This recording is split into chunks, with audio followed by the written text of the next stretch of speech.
देखना आयुष, पापा जी तुमसे नाराज हैं।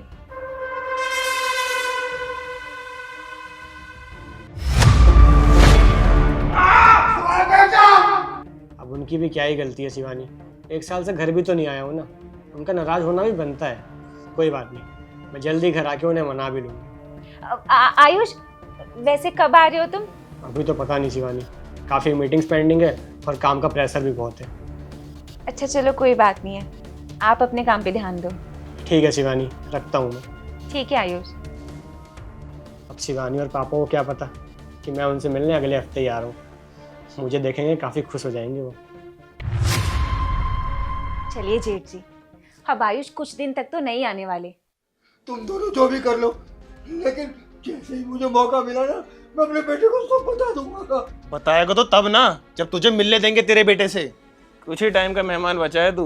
अब जैसे ही भाई आएगा मैं तुरंत तेरे को गांव ले जाऊंगा। और वैसे भी मैं तो हूँ यहाँ पर संभालने के लिए। कभी बोल दूंगी आयुष को कि पापा जी का गांव में रहने का मन है तो गांव में रहने चले गए, और कभी ये बोल दूंगी कि पापा जी का ना दोस्तों के साथ तीर्थ यात्रा पर जाने का मन था।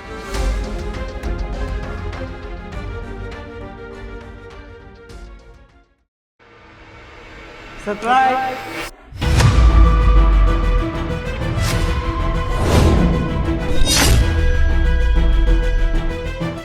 बेटा बेटा तू आ गया। तेरी बीवी और तेरा भाई रोजाना मुझे मारते। बेटा बचा ले मुझे इन दोनों से। तू खुद देख ले बेटा, इन दोनों ने मेरा क्या हाल कर दिया। शिवानी, क्या चल रहा है ये सब? बताओगे तुम दोनों मुझे कि मेरे पापा की ये हालत कैसे हुई? क्योंकि हम परेशान हो गए थे तुम्हारे बाप की हरकतों से। तुम नहीं जानते हो कि इन्होंने कितना जीना हराम कर रखा था हमारा। अरे कहेगा गुड मॉर्निंग, सुबह के 10 बज चुके हैं, अभी तक चाय नसीब नहीं हुई है। पता नहीं कैसी बहू मिल गई है, काम धाम कुछ नहीं करती, 1 नंबर की कामचोर है, दिन भर पड़ी सोती रहती है। पापा जी, चाय मैंने सुबह टाइम पर ही बनाई थी। अब आप वॉक से लेट आए हो तो उसमें मेरी गलती थोड़ी ना है। अरे तो क्या इसमें मेरी गलती है? तुझे चाय गर्म करके नहीं देनी थी? पता नहीं कैसी गवार कामचोर पल्ले पड़ गई है, नसीब ही फूट गए हमारे। पापा, वो भाई ने पैसे भिजवाए होंगे। हाँ भिजवाए तो हैं 5,000 रुपए, पर ये बता तू इतने पैसों का करेगा क्या? वो बाइक की सर्विस करवानी थी। अरे सर्विस में कितना पैसा लग जाएगा? चल मेरे साथ, मैं ठीक करवा के लाता हूँ। पापा, जब भाई पैसे दे रहा है तो आपको दिक्कत क्या है? पापा, बस 5,000 रुपए ही तो हैं। पैसे पेड़ पर नहीं उगते, और तुझे ऐसे ही पैसे उजाड़ने का शौक है ना, तो खुद कमा फिर उजाड़।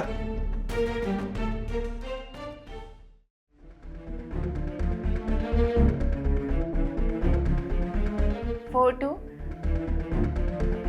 9 6 4 1। हेलो। हाँ बेटा, बेटा तेरी बीवी का ना एक आदमी के साथ चक्कर चल रहा है, मेरे सामने, मैंने खुद देखा है। वो उस आदमी को फोन नंबर दे रही थी अपना। आयुष तुम तो समझो यार, वो डिलीवरी वाला था, मैं ओटीपी दे रही थी उसको। अरे उसको नंबर क्यों दूंगी? पापा जी तो वैसे ही मेरे बारे में गलत समझते रहते हैं, शक करते रहते हैं। तुम नहीं समझोगे तो कौन समझेगा? अरे मैं ऐसे ही थोड़ी ना किसी को नंबर दे दूंगी यार, तुम तो समझो। बस इन्हीं सब चीजों से परेशान होकर हमने ये प्लान बनाया कि अगर हम इस बुढ़े को अपने कंट्रोल में कर लेंगे ना तो हमारी सारी मुश्किलें आसान हो जाएंगी। और वैसे भी 2 लोगों के घुट घुट के जीने से तो अच्छा ही था ना कि एक इंसान इस तरीके से जी ले। भाई, तुझे जरा भी शर्म नहीं आई अपने पापा के साथ ये सब करते हुए? अरे कम से कम इस चीज़ का तो लिहाज कर लेता। वो जैसे भी थे तेरे पापा थे, तुझे उन्हें मारना पीटना नहीं चाहिए था। खैर छोड़, तुझसे मैं बाद में बात करता हूँ। तू अभी के अभी जा, पापा को नहला धुला, तरीके से कपड़े पहना और खाना खिला। चलिए पापा।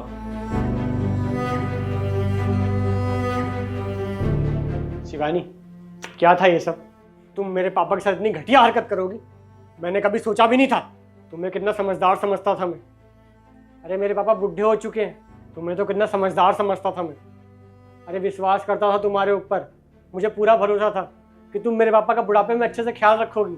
और वैसे भी शिवानी, बुढ़ापे में तो इंसान बच्चों की तरह हरकत करता ही है, लेकिन तुम्हें एक समझदार इंसान की तरह उनको अपना पापा मान के सारे ताने सारी बातें घोल के पी लेने चाहिए थे।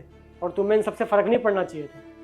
तुम्हें इन सब चीज़ों से तब फ़र्क पड़ना चाहिए था जब इन सब चीज़ों की वजह से हमारे रिश्ते में कोई दरार आती। मैं तो फिर भी तुमसे प्यार ही करता था ना, भले ही मेरे पापा मेरे पास आके मुझे फ़ोन करके तुम्हारी कितनी शिकायतें गिनवाते हो, पर खैर छोड़ो शिवानी, मुझे तुमसे ये उम्मीद बिल्कुल नहीं थी कि तुम मेरे पापा को मारोगी पीटोगी। आयुष प्लीज़ मुझे माफ़ कर दो। देखो मुझे अपनी गलती का एहसास हो रहा है कि मैंने कितना कुछ गलत करा पापा जी के साथ। मुझे वो सब नहीं करना चाहिए था। प्लीज़ मुझे माफ़ कर दो। अगर पापा जी वो सब करते भी थे तो मुझे उन्हें अपने पापा की तरह मानना चाहिए था और सब कुछ सहन करना चाहिए था, उनकी परवाह करनी चाहिए थी, उनका ख्याल रखना चाहिए था। प्लीज़ एक आखिरी मौका दे दो, मुझे माफ़ कर दो आयुष।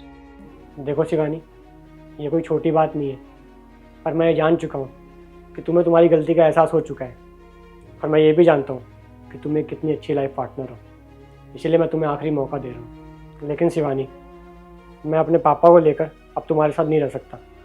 मैं अपने पापा को लेकर कहीं और रह लूँगा, खुद इनकी सेवा करूँगा, इनका ख्याल रखूँगा। लेकिन आयुष। देखो शिवानी, मैंने तुम्हारे लिए जो भी एक अच्छे पति को करना चाहिए वो कर दिया। अब प्लीज़ जो एक बाप के लिए एक बेटे को करना चाहिए वो भी करना चाहिए।